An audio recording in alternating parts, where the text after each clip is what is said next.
Assalamualaikum warahmatullahi wabarakatuh. Selamat pagi Bapak Ibu semuanya. Salam sejahtera untuk kita semua. Yang saya hormati Bapak Ibu SMA Negeri 1 Tuntan. Terima kasih atas kehadirannya mengikuti diseminasi budaya positif dari saya, CGP Angkatan 11 dari Kabupaten Semarang, dari SMA Negeri 1 Tuntan, yaitu Veronica Heni Puspitasari. Ya, kita SBG dulu ya. Ya. Kira-kira apakah yang dimaksud? Oke, dua kita plus buku cerita. Yang kedua, minum jamu biar apa? Biar sehat, biar kuat. Oke. Yang ketiga, apakah itu? Iya, siapa yang punya calon mertua? Calon mertua siapa? Oh, sudah punya. Oke, calon mertua. Iya. Oke, kita akan breaking lagi. Ketika saya bilang pagi, maka kita akan tepuk satu kali. Pagi. Ya, tepuk satu kali ya, pagi. Terus kalau saya bilang siang, tepuk dua kali. Prok, prok, siang. Kalau sore, maka tepuknya 3 kali. Kalau malam hanya setengah tepuk. Oke ya, kita ulang ya. Pagi, siang, sore, malam. Kita ulang lagi. Pagi, siang, sore, malam. Pagi, malam. Malam itu hanya sekali. Sekali lagi ya. Oke. Pagi, siang, sore, malam. Siang, pagi, sore, malam. Malam, pagi, malam. Ya. Oke, kita berulang semuanya ya. Oke. Materi saya pada pagi hari ini yaitu tentang disiplin positif dan nilai kebijakan universal, motivasi perilaku manusia, keyakinan kelas. Bapak Ibu di sini kalau sebelum kita mengajar pasti ada yang sudah pernah buat keyakinan kelas ya? Sudah? Sudah. Biasanya keyakinan kelas itu seperti apa yang dibuat? Yang apa? Ya, kesepakatan kelas. Demi untuk siapa? Kenyamanan siapa kan? Iya, kenyamanan bersama bisa siswa dan gurunya. Ada kebutuhan dasar manusia, ada restitusi 5 posisi kontrol, dan ada segitiga restitusi. Disiplin positif itu merupakan suatu cara penerapan disiplin yang mengajarkan anak untuk bertanggung jawab dan menumbuhkan kesadaran diri berdasarkan nilai-nilai kebajikan. Disiplin positif lebih ke arah disiplin diri yang dapat mengontrol diri dalam melakukan segala tindakan. Disiplin diri dapat membuat murid itu memahami dan menyadari berdasarkan motivasi internal, bukan akibat paksaan, ujian, ataupun hukuman. Itu disiplin positif. Oke, kira-kira di sini adakah yang sudah menerapkan disiplin positif? Sudah? Sudah. Oke. Nilai-nilai kebajikan, yaitu nilai-nilai kebajikan adalah sifat-sifat yang positif manusia yang merupakan tujuan mulia yang ingin dicapai pada setiap individu. Nilai-nilai ini merupakan payung yang sangat besar dari sikap dan perilaku kita, atau nilai-nilai ini merupakan fondasi kita untuk berperilaku. Salah satunya adalah nilai-nilai kebajikan yang ingin dicapai oleh setiap anak Indonesia yang kita kenal dengan profil pelajar Pancasila. Ada 3 motivasi perilaku manusia, yaitu yang pertama, untuk menghindari ketidaknyamanan atau hukuman. Hukuman itu bisa dalam bentuk hukuman apa saja. Ada yang fisik ataupun revisi. Kalau kita berkata kasar, menyindir, itu termasuk hukuman atau bukan?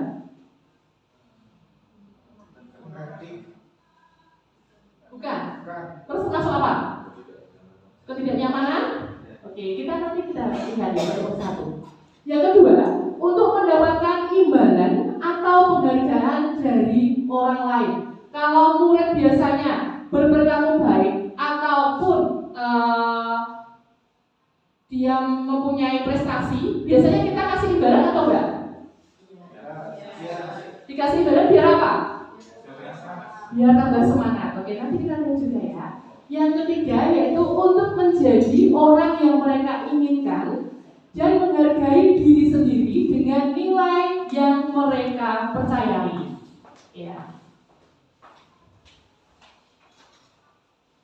Guru berperan dalam mewujudkan terbentuknya keyakinan sekolah atau kelas dengan adanya kesepakatan antara guru dengan murid. Tadi sudah dibilang bahwa kesepakatan kelas yaitu adalah kesepakatan dari guru dan murid demi kenyamanan kelas, kenyamanan saat belajar mengajar.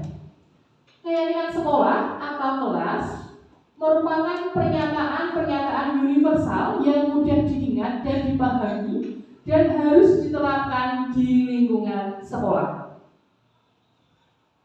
Ya, ini contoh keyakinan kelas. Keyakinan kelas pada kelas 12 itu saling menghormati, menjaga kebersihan, datang tepat waktu, selalu jujur, tertib dalam belajar. Mungkin ada yang mempunyai keyakinan kelas yang lain bisa memberikan contoh. Ada kemarin yang dari kelas yang lainnya itu, Bu, kita saling menghormati ketika ada teman yang ingin bertanya, maka kita alihkan tangan terlebih dahulu dan yang lain mendengarkan. Ketika disuruh menjawab, baru kita menjawab. Oke. Terus ada lagi, Bu, belajar itu harus serius, tapi juga jangan serius-serius, tapi harus santai juga. Itu juga termasuk keyakinan kelas dibuat agar ada kesepakatan antara guru dan siswa dalam melakukan kegiatan belajar dan mengajar itu lebih efektif, lebih baik lagi, seperti itu. Ya. 5 kebutuhan dasar manusia. Ya, ini ada 1-2 cerita ya, contoh, yaitu Ibu Ambar. Ibu Ambar, guru wali kelas 2 di SD Pelita Hati, sedang bingung menghadapi ulah saat satu murid di kelasnya, yaitu Doni. Beberapa anak di kelas 2 telah datang padanya dan mengeluhkan Doni yang seringkali meminta bekal makan siang dengan paksa. Jadi si Doni selalu meminta paksa bekal makan siang dari temannya. Jika Anda menghadapi situasi seperti Ibu Ambar, apa yang akan Anda lakukan? Menurut Anda, kira-kira apa alasan Doni melakukan hal itu? Ini contoh saja kalau di tempat kita, yaitu banyak sekali contoh-contoh persoalan. Misalnya ada siswa yang memang datang terlambat dengan alasan tadi ibu masaknya kesiangan bu, jadi saya bawa bekalnya ketinggalan di rumah, atau saya belum makan, jadi saya harus ke kantin terlebih dahulu sehingga masuk kelasnya menjadi terlambat. Ada juga yang dia keluar dari sekolah tetapi tidak meminta surat izin terlebih dahulu kepada guru BK dan guru piket. Seperti itu contohnya. Kalau ini kasusnya yaitu Ibu Ambar dan Doni yang sering mengeluhkan Doni yang seringkali meminta bekal makan kepada teman-temannya. Di sini 5 kebutuhan dasar manusia, yaitu bertahan hidup, terus ada penguasaan, ada kebebasan, ada kesetaraan, ada kasih sayang dan rasa diterima. Ya. Banyak alasan mengapa dari kasus Doni tadi ya. Banyak alasan mengapa Doni berbuat seperti itu. Ketika murid melakukan hal yang menyimpang dari nilai kebajikan atau peraturan Biasanya murid tersebut telah gagal memenuhi kebutuhan hidupnya. Sebagai guru harus tahu kebutuhan dasar manusia. Dengan kebutuhan dasar manusia tersebut tadi ada penguasaan, kesenangan, kebebasan, rasa kasih sayang, rasa diterima dan bertahan hidup. Oke, kalau menurut filosofi Ki Hajar Dewantara, yang kemarin waktu saya pertama kali mengadakan diseminasi itu Bapak Arianto sudah sangat baik ya, mempunyai peran yang sangat luar biasa membacakan puisi dari Ki Hajar Dewantara. Sekarang filosofi Ki Hajar Dewantara itu guru diibaratkan sebagai petani. Tahu petani ya Bapak Ibu? Petani itu yang suka apa? Menanam kemana pagi, macul kata Bapak Arianto. Iya. Guru diibaratkan sebagai petani. Sedangkan murid adalah benih-benih kehidupannya. Ketika kita ingin menumbuhkan tanaman, kita menjadi bibit unggul, kita harus mengetahui kebutuhannya, merawatnya, dan memberikan asupan pupuk yang dibutuhkan, membasmi hama, dan lain-lain. Jadi, kita sebagai guru itu harus mengerti karakteristik peserta didik kita, murid kita. Kita harus bagaimana cara menghadapi peserta didik kita satu dengan yang lainnya.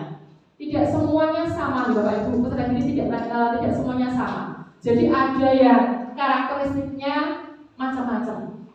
Terus kita harus bisa merawatnya. Kita harus bisa memberikan asupan yang mereka butuhkan sesuai dengan apa yang sudah kita lakukan menurut assessment kita yang sudah kita sebarkan kepada anak didik kita. Sama halnya dengan guru, kita harus memahami kebutuhan yang harus dipenuhi murid kita. Sebelum kita memulai pembelajaran di tahun ajaran baru, itu kita sebaiknya atau seharusnya menyebarkan assessment kepada para siswa, ya. Supaya apa? Mengetahui? Oke. Mengetahui mode belajar. Oke. Mengetahui? Oke. Apa yang dibutuhkan oleh siswa? Karena kebutuhan siswa itu satu persatu berbeda. Jadi kita harus menyesuaikan kebutuhan siswa yang satu dengan yang lainnya. Oke. Iya. Yang pertama, kebutuhannya untuk bertahan hidup. Ya.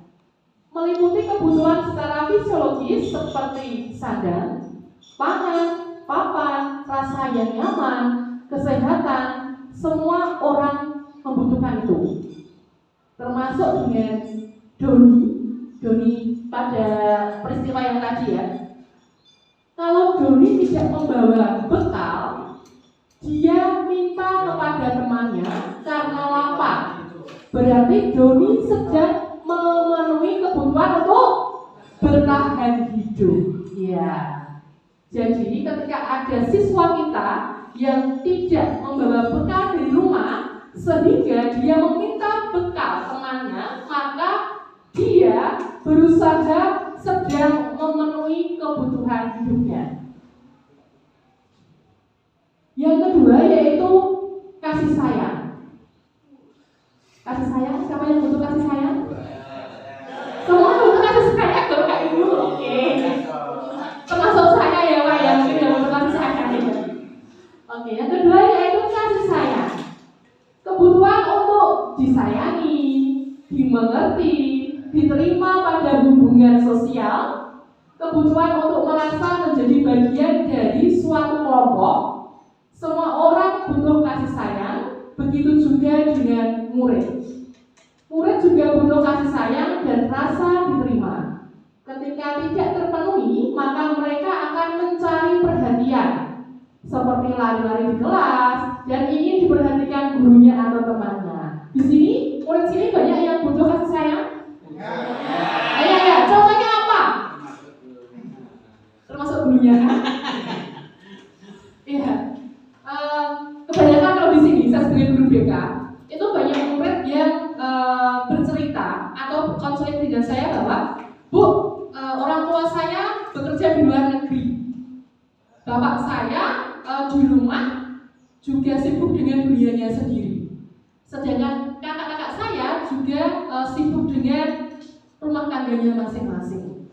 Ketika si anak datang terlambat, ketika si anak itu mempunyai masalah tersendiri, bahkan ketika ditanya itu mereka menangis, mereka teriak-teriak, padahal sudah SMA ya, dan itu ketika kita mengadakan konseling, ternyata jawabannya bahwa saya ingin ibu saya yang dari luar negeri itu pulang. Karena apa? Saya merasa bahwa saya kurang diperhatikan. Ada juga yang salah satu siswa sudah alumni itu saya sebagai guru BK menjemputnya. Jadi dia jarang sekali masuk sekolah. Ketika ditanya, dia malah marah. Lalu orang tuanya ketika dipanggil ke sekolah juga tidak hadir karena sibuk bekerja. Dan saya punya inisiatif untuk datang home visit ke rumahnya. Ketika sampai rumahnya, anak tersebut tidur, orang tua mereka sibuk bekerja. Ketika saya tanya, dia hanya bilang bahwa saya hanya butuh kasih sayang. Saya hanya butuh ketika bangun dibangunkan. Ketika saya pulang malam dicek, ditelepon. Kenapa kamu pulangnya malam? Kamu pergi kemana? Ayo pulang besok sekolah. Diajak makan bersama dengan keluarganya. Nah, ternyata banyak sekali siswa kita yang memang membutuhkan kasih sayang. Ya, bukan hanya gurunya ya Pak ya. Gitu ya. Oke, siswanya juga butuh kasih sayang. Ya. Penguasaan atau power, bukan power ages ya, power, yaitu kebutuhan ini meliputi keinginan untuk dianggap berharga, bisa membuat perbedaan, bisa membuat pencapaian kompeten diakui dan dihormati. Adakah yang seperti itu? Teman-teman kita? Ada ya, banyak ya. Ya, jadi mereka dianggap bahwa mereka itu bekerja itu biar lebih berharga, biar merasa lebih dihormati, biar diakui, biar ini loh saya adalah orang yang berkompeten, seperti itu. Yang keempat yaitu kebebasan, freedom. Siapa yang ingin bebas? Semuanya ingin bebas? Kebutuhan untuk bebas adalah kebutuhan akan kemandirian, otonomi, memiliki pilihan, dan mampu mengendalikan arah hidup seseorang. Jadi kita bisa mengendalikan arah hidup seseorang sehingga tidak terlalu kebablasan, tidak terlalu bebas. Contohnya, kita sebagai guru itu mempunyai tugas, yaitu apa? Biar anak kita itu menjadi siswa yang mandiri, yang berkarakteristik, yang mandiri terhadap dan bertanggung jawab terhadap dirinya sendiri. Di sini kebebasan yaitu tadi ya, kebutuhan untuk mandiri, otonomi, memiliki pilihan dan mampu mengendalikan arah hidup seseorang. Ya. Yang kelima yaitu kesenangan atau fun. Semua butuh ya? Butuh senang ya? Oke. Kebutuhan akan kesenangan adalah kebutuhan untuk mencari kesenangan, bermain, tertawa, healing ya mungkin ya, sama teman biar kita tidak stres, kita butuh happy, kita butuh senang dengan teman yang satu dengan yang lainnya. Oke. Kalau kalian teman-teman, Bapak Ibu guru kalau mencari kesenangan di mana biasanya? Jalan. Kalau membuat siswa kita menjadi senang, biasanya diapakan? Kasih game. Terus kasih permainan. Kalau lagi kasih hadiah ya, reward seperti itu ya. Oke. Terus tadi kita sudah juga ada bermain dulu sebelum melakukan pembelajaran. Itu biasanya biar kita semua itu menjadi fresh, menjadi happy, termasuk kebutuhan dasar manusia. Oke. Oke, kita berhadapan juga harus ya sebagai guru tadi benar Pak Agung tadi benar. Kita harus sebagai guru itu berhadapan dengan siswa harus fun dulu ya, biar mereka bahagia. Posisi kita harus murah senyum ya Pak ya, ada murah senyum, terus murah hati. Maka ketika saya juga ada di kelas 11, Pak Agung ngajar kelas 11 ya Pak. Nah, di kelas 11 itu gurunya siapa? Pak Agung Bu, Pak Agung gimana? Oh Pak Agung itu keren. Pak Agung selalu tersenyum kepada kita, menyapa kita.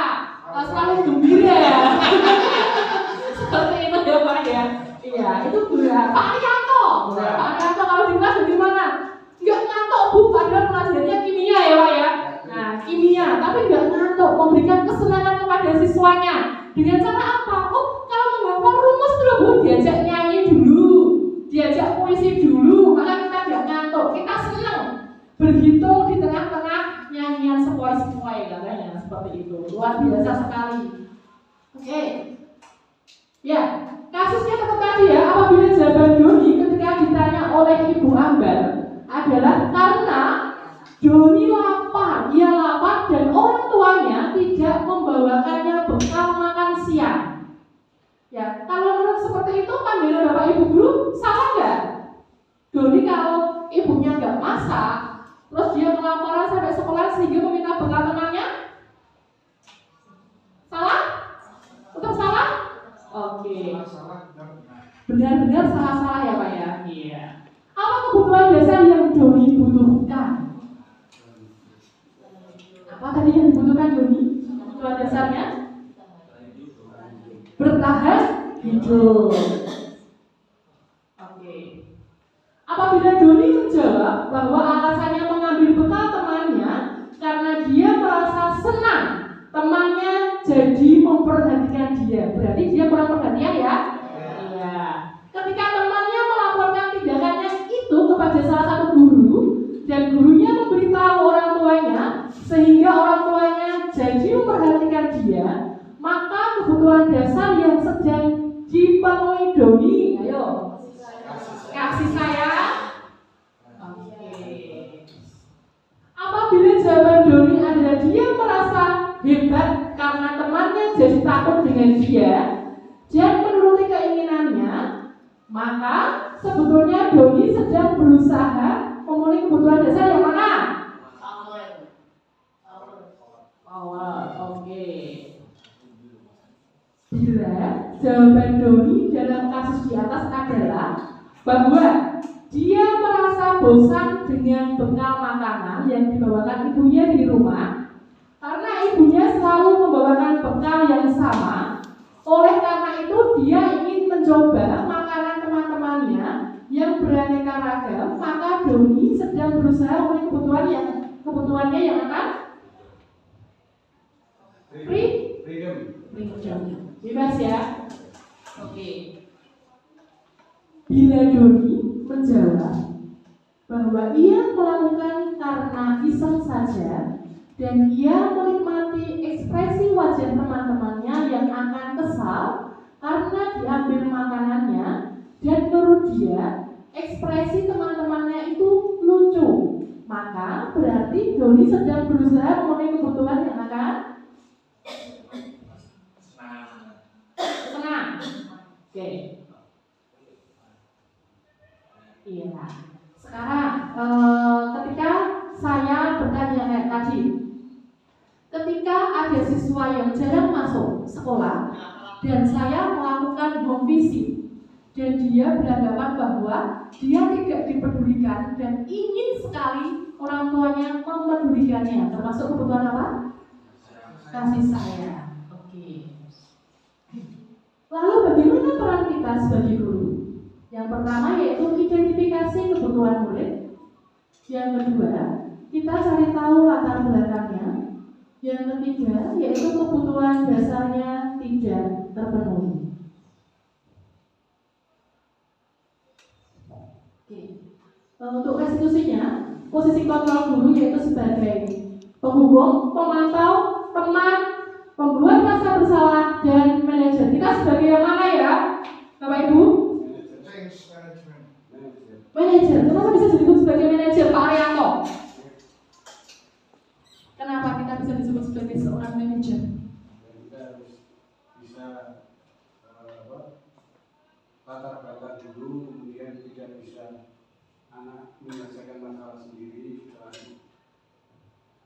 Oke, kita berarti berarti tadi kita sebagai guru, seorang manajer. Kita sebagai manajer, Pak Arianto bilang bahwa kita harus sebagai penengah, tidak bisa menjadi sebuah penghukum, jadi para siswa. Kita harus mengetahui terlebih dahulu latar belakang dengan cara tadi mengidentifikasi permasalahan siswa, baru kita bisa mengerti tentang kebutuhan siswa seperti apa. Begitu Bapak? Oke. Ada jawaban yang lainnya? Pernahkah guru sebagai penghukum? Pernah nggak Bapak Ibu kita sebagai penghukum? Pernah ya? Oke. Contohnya seperti apa Mbak? Kita sebagai penghukum seperti apa contohnya Bapak Ibu?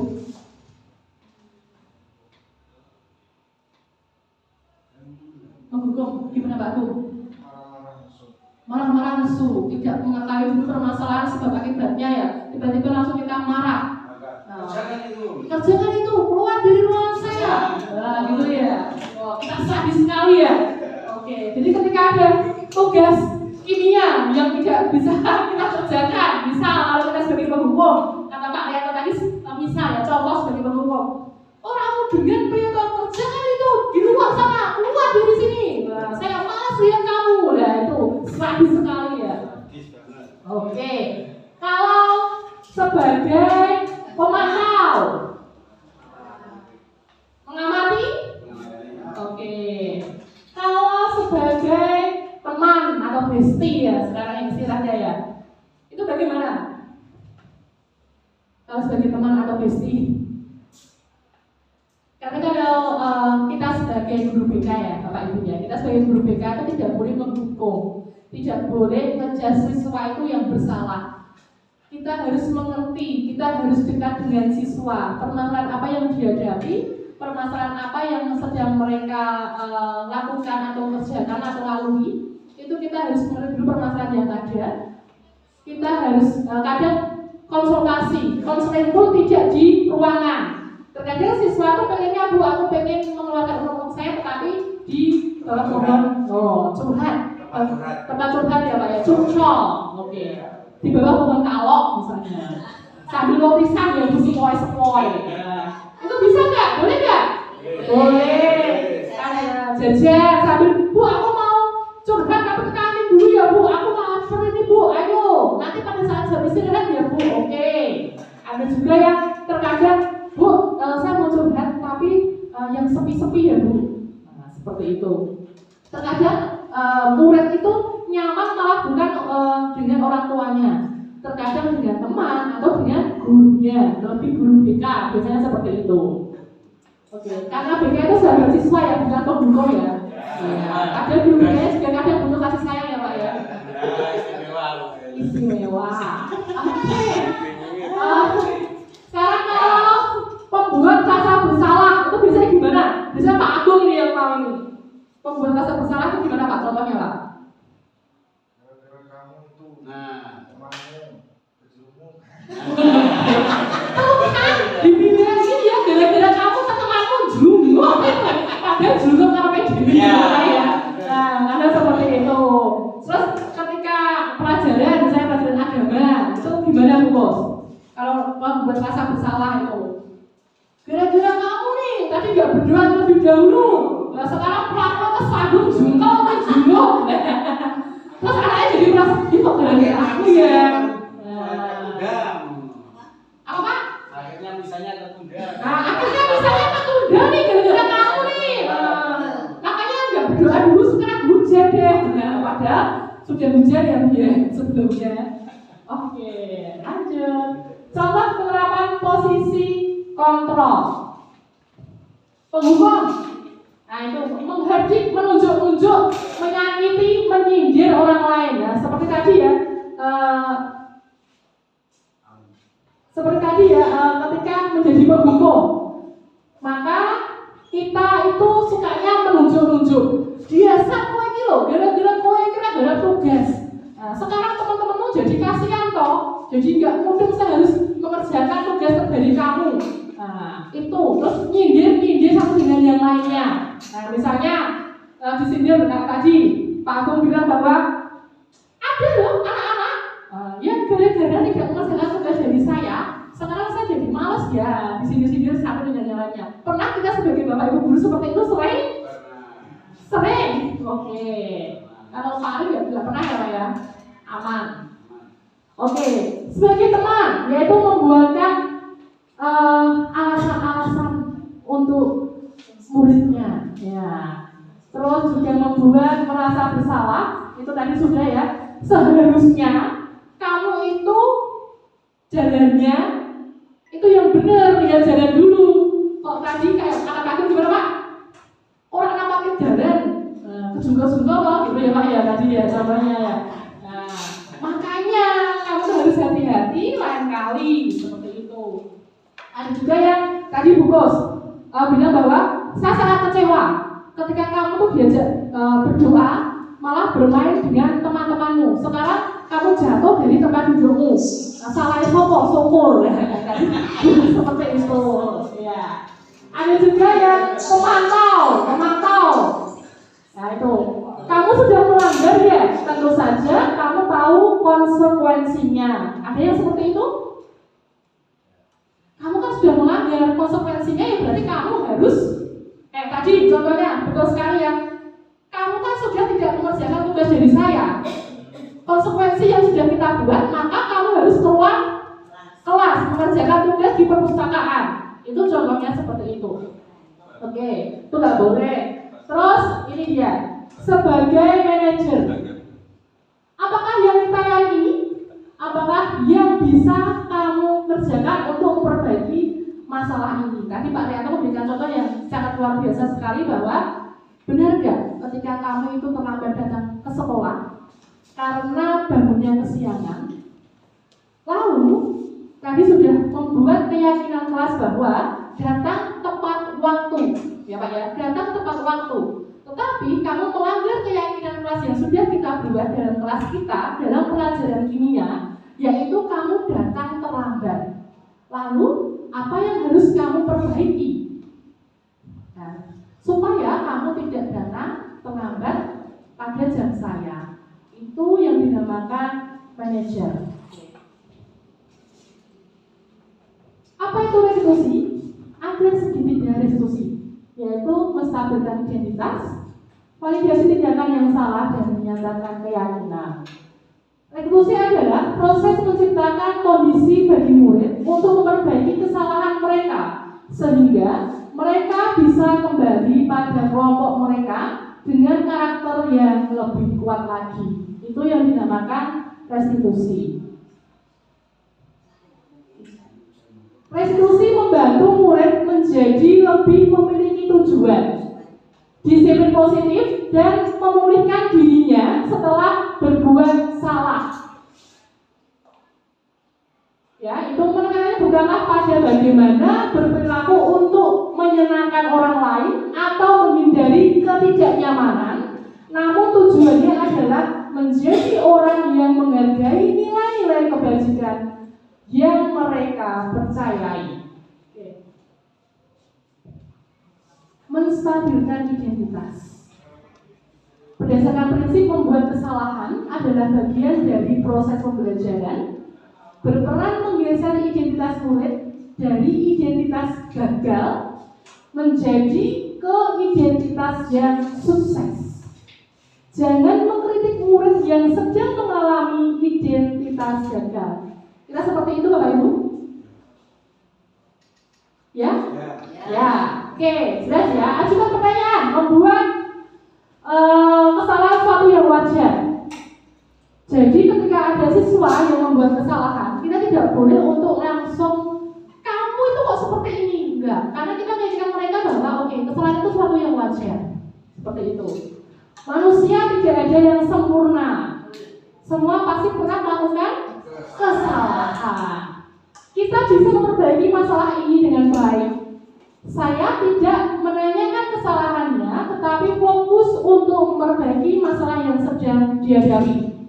Yang kelima, apakah saat ini kamu tergugah menjadi orang yang baik untuk dirimu sendiri ataupun untuk orang lain? Yang pasti untuk diri kita sendiri terlebih dahulu, kita merasa tergugah.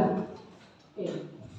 Sesi kedua yaitu validasi tindakan yang salah.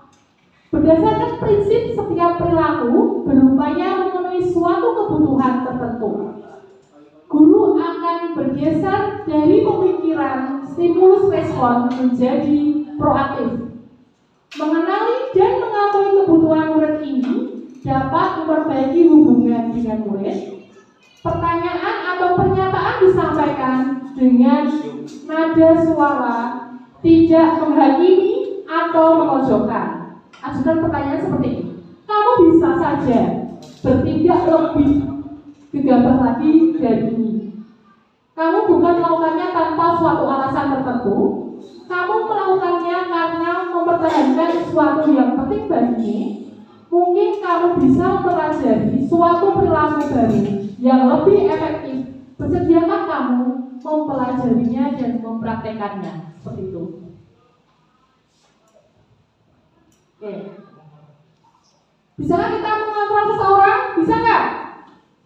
Teman-teman bisa nggak kita mengontrol seseorang? Bisa. Di sini ada stimulus, respon, dan kontrol. Ya. Ada contohnya. Bisa orang lain bisa mengontrol saya. Hanya Anda yang bisa mengontrol diri Anda. Saya bisa mengontrol orang lain. Anda tidak bisa mengontrol orang lain. Paksaan Anda pada saat bujukan gagal. Kolaborasi dan konsensus menciptakan pilihan-pilihan baru. Kalau semisal stimulus responnya saya bilang bahwa siswa bisa kita ubah menjadi lebih baik. Teori kontrolnya apa ya?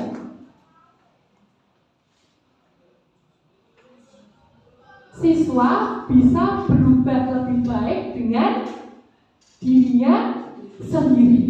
Nah, itu. Oke, next. Tindakan guru. Ini ada kalau ini yang pertama, suruh mencatat 100 kali di dalam buku. Saya tidak akan pernah lambat lagi.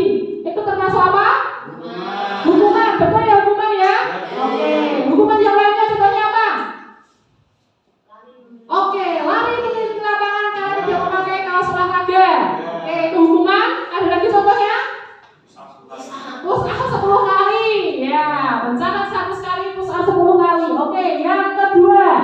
Di sini mengelilingi lapangan tadi basket 2 kali karena terlambat hadir. Termasuk hukuman. Tadi contoh dari Pak Rianto juga hukuman berarti ya. Ya, silakan keluar mengerjakan tugas di perpus. Itu juga termasuk hukuman. Oke. Lalu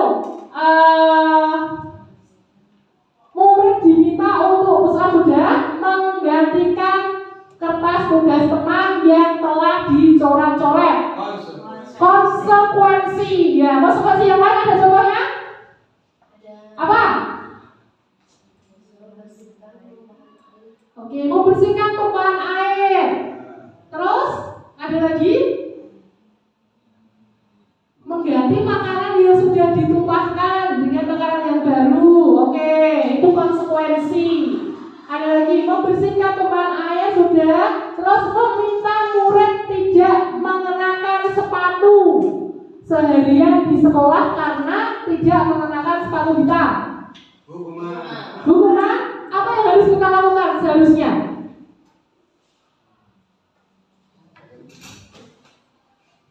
Apa yang seharusnya kita lakukan? Iya, menasehati terlebih dahulu. Jangan langsung meminta sepatu dan membiarkannya tidak memakai sepatu itu di lingkungan sekolah. Kita bertanya terlebih dahulu, kenapa siswa menggunakan sepatu selain warna hitam? Pasti ada alasannya tersendiri. Kenapa siswa tersebut menggunakan sepatu selain warna hitam? Itu ya. Oke. Terus next yang terakhir tadi, apakah hukuman? Apakah hukuman atau konsekuensi? Lari menuju lapangan basket 2 kali karena terlambat 10 menit. Konsekuensi ya, karena oke, ya. Sekarang tadi ada konsekuensi, ada diskusi. Sesuatu yang menyakitkan harus terjadi. Konsekuensinya, sesuatu yang memang itu harus terjadi. Resolusinya adalah merupakan pilihan. Pilihan enggak kalau kita melakukan sesuatu dengan segala konsekuensinya. Itu termasuk pilihan ya, resolusinya ya. Ya, contohnya tadi bangun kesiangan, ya kan? Bangun kesiangan. Kenapa kita bisa bangun kesiangan? Karena tidurnya terlalu malam, karena main game terlebih dahulu. Maka kita terlambat datang ke sekolah, itu ada suatu pilihan. Oke. Tidak nyaman untuk murid atau anak untuk jangka waktu panjang. Konsekuensinya yaitu tidak nyaman untuk murid untuk jangka pendek. Solusinya menguatkan untuk murid anak dalam jangka waktu yang panjang. Oke. Terus korban mendapatkan keadilan. Korban bisa diabaikan. Restitusinya korban mendapatkan ganti. Yang ketiga yaitu murid atau anak akan tersakiti. Konsekuensinya murid atau anak dibuat tidak nyaman. Restitusinya murid atau anak mendapatkan penguatan. Ya. Di sini ada selalu mengembalikan buku pada tempatnya, itu termasuk tanggung jawab. Adakah tanggung jawab yang lainnya? Membalikan sepatu pada rak sepatunya. Ya, oke. Terus dilarang mengganggu orang lain. Keyakinan nilai kebijakannya menghormati orang lain dan diri sendiri. Ya, oke. Terus di sekolah terlambat 15 menit sebelum pembelajaran dimulai. Berarti ini datang ke sekolah itu 15 menit sebelum pembelajaran dimulai. Termasuk menghormati orang lain, komitmen ya, berkomitmen. Contoh yang lainnya melakukan absensi sebelum jam 7 kalau kita Bapak Ibu ya. Seperti itu. Dilarang melakukan kekerasan. Itu termasuk menghormati orang lain dan keselamatan. Dilarang menggunakan narkoba. Kesehatan ya. Dilarang merokok, itu termasuk juga kesehatan. Oke, dilarang minum minuman keras itu termasuk kesehatan. Ya. Terus bergantian atau menunggu giliran, itu menghormati orang lain, kesabaran. Menggunakan masker, kesehatan, keselamatan, kepedulian. Jangan berlari di kelas, itu keselamatan dan kepedulian. Termasuk tadi contohnya dari Pak Agung bahwa jangan suka memainkan kursi, nanti kamu jatuh, itu termasuk juga kepedulian. Terus kalau memang sedang asam lambung, jangan suka makan yang kecut pedas, nah itu termasuk juga kepedulian ya. Bilang kepada teman yang lainnya seperti itu. Oke. Sekarang ini, saya kecewa sekali dengan kamu. Itu tadi kalimat yang sering dilontarkan oleh Bapak Ibu. Ya, saya sangat kecewa sekali dengan kamu. Kamu tuh harusnya bisa dapat nilai yang lebih dari ini. Kenapa kamu seperti itu? Nah, itu membuat orang lain itu merasa sangat bersalah. Ya, saya sendiri sebagai guru juga seperti itu. Terkadang ketika ada teman yang seharusnya kamu tuh bisa loh Bu, neng kok mesti orang tenangan gitu. Saya kecewa dengan jenengan. Nah itu juga saya merasa bersalah bahwa saya tidak bisa mengerjakan dengan baik. Seperti itu. Ya. Kamu tidak pernah benar melakukannya, itu menghukum. Jadi sudah melakukan tugas yang ada, sudah membuat tugas semampu dia, tetapi terkadang Bapak Ibu guru yang bilang bahwa kamu itu tidak bisa mengerjakan dengan baik, kamu itu terlalu rendah ide. Nah itu termasuk menghukum. Ayolah lakukan demi Bapak Ibumu. Itu teman menasihati bahwa ayolah Bapak Ibu semangat lagi ya ketika yang sedang PPG, semangat lagi Bapak Ibu melakukan PPG-nya biar nantinya bisa membuat bangga Bapak Ibu dan dirinya sendiri serta keluarganya itu sebagai teman. Nah, bisa juga bahwa dengan siswa kita ayo nak semangat belajarnya, sukses, buat orang tua kamu itu menjadi bahagia, menjadi bangga punya anak seperti kamu. Apakah kamu mau mendapatkan stiker bintang hari ini? Itu pemantau. Bagaimana kamu bisa menyelesaikan masalah ini? Nah itu tadi sangat luar biasa sekali Pak Ali yang sudah memberikan contoh bahwa ada siswa yang terlambat datang dan Pak Ali tidak menghukum, tetapi Pak Ali bertanya terlebih dahulu bahwa apa yang sedang sebenarnya terjadi, apa yang membuat kamu itu terlambat, apa yang bisa kamu perbaiki dari permasalahan ini, itu sebagai manajer. Ya. Lalu kamu selalu yang paling terakhir itu menghukum. Mesti kok yo kamu toh yo sing maju terakhir, mesti kok yo bijimu sing kayak dhewe kok genting, aku seperti itu ya Bapak Ibu. Kadang seperti itu menjadi penghukum bagi siswa kita. Tetapi kita tanpa sadar bahwa kata-kata kita itu menjadi sebuah penghukum bagi anak didik kita. Ya. Sesi 3 yaitu menanyakan keyakinan. Teori kontrol menyatakan bahwa pada dasarnya kita termotivasi secara intrinsik saat perilaku telah divalidasi dan identitas sukses telah stabil. Maka murid telah siap mengaitkan keyakinannya dengan tindakannya yang salah. Ajukan pertanyaannya, sebagai keluarga atau kelas, apa yang kita yakini? Nilai-nilai apa yang telah kita sepakati? Seperti apa gambaran sebuah kelas yang ideal bagi kamu? Kamu ingin menjadi orang yang seperti apa nantinya? Di situ ada sesi 3-nya. Hal-hal yang perlu diperhatikan dalam segitiga diskusi yaitu perilaku yang salah perlu dikaitkan dengan nilai-nilai atau keyakinan-keyakinan yang telah disepakati atau dituju. Seperti tadi kita sudah mempunyai nilai-nilai keyakinan kelas sebelum kita melakukan pembelajaran. Yang kedua, kesediaan orang yang melakukan kesalahan untuk memperbaiki masalah. Jadi siswa kita tadi yang sudah bersedia, bagaimana caranya agar tidak terlambat masuk ke kelas, bersedia untuk berubah. Yang ketiga yaitu pemecahan masalah sebisa mungkin relevan atau memiliki hubungan dengan masalah yang ada. Yang keempat, perlu adanya suatu usaha perbaikan dari pihak yang membuat kesalahan. Yang kelima yaitu perlu didedikasikan waktu dari pihak yang membuat kesalahan.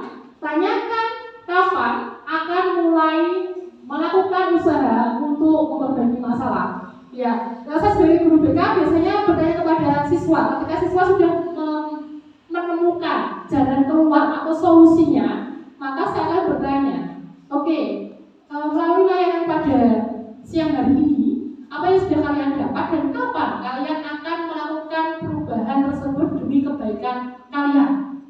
Siswa menjawab bahwa hari ini juga saya akan melakukan perubahan demi kebaikan saya. Oke. Dia yang perlu diperhatikan itu restitusi itu tentunya saya sebagai guru BK semuanya ada. Jadi kita bertanya terlebih dahulu tentang permasalahan siswa.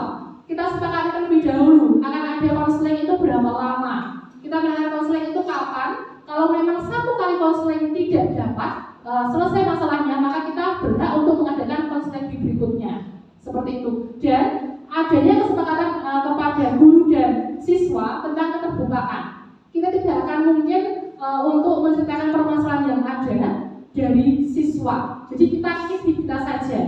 Seperti itu, dan siswa juga akan merasakan nyaman ketika merasakan menceritakan permasalahan yang ada kepada kita. Dan ada pemecahan solusi ketika siswa sudah terbuka menceritakan permasalahannya, ada usaha perbaikannya, dan waktu tersebut membuat siswa menjadi lebih nyaman dengan adanya konseling dan membuat siswa itu menjadi kedepannya akan lebih baik lagi daripada yang sebelumnya. Oke, sudah itu dari saya. Terima kasih telah mengikuti pemaparan diseminasi budaya positif dari saya. Sekian dari saya, semoga bermanfaat bagi kita semua. Mungkin ada yang ingin apa sih yang sudah didapat dari diseminasi budaya positif dari saya? Mungkin dari Pak Yanto bisa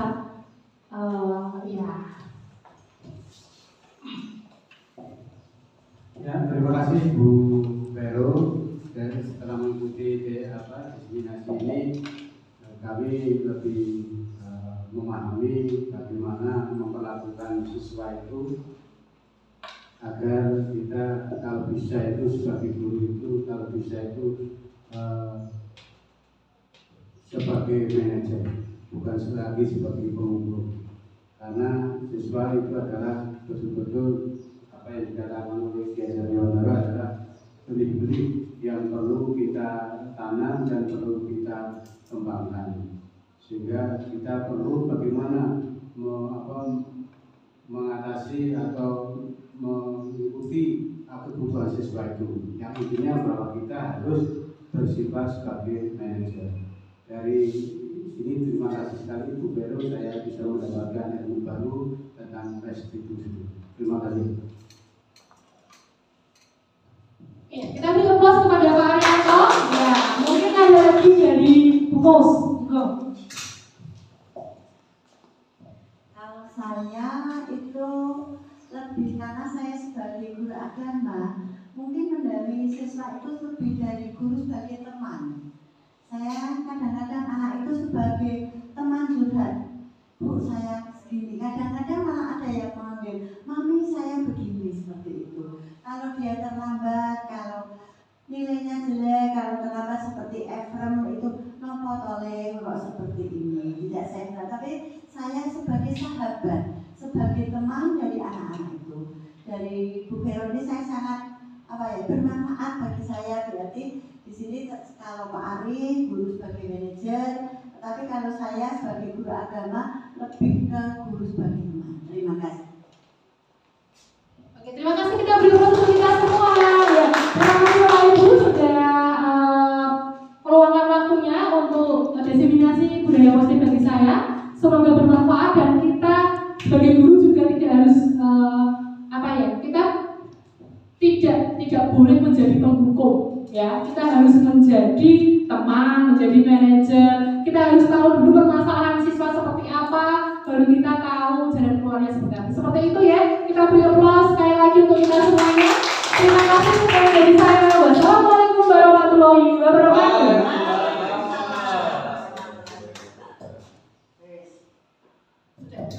Perkenalkan, saya Arianto dari SMA Tuntang, teman sejawat dari Bu Vero. Saya senang sekali setelah mengikuti diseminasi tentang budaya positif di mana segitiga restitusi, sehingga saya kedepannya menjadi guru itu tidak lagi sebagai penghukum, tetapi kalau bisa sebagai manajer. Terima kasih ilmu dari Bu Vero. Sekali lagi terima kasih Bu Vero, saya mendapatkan ilmu baru. Selamat siang teman-teman semua. Saya Kusmiati, teman sejawat dari Ibu Vero. Terima kasih atas pemaparan Ibu Vero. Saya bisa mengoreksi bahwa saya guru bukan guru sebagai penghukum, tapi saya guru sebagai teman dengan anak-anak didik kita. Sekali lagi terima kasih kepada Bu Vero, tetap semangat.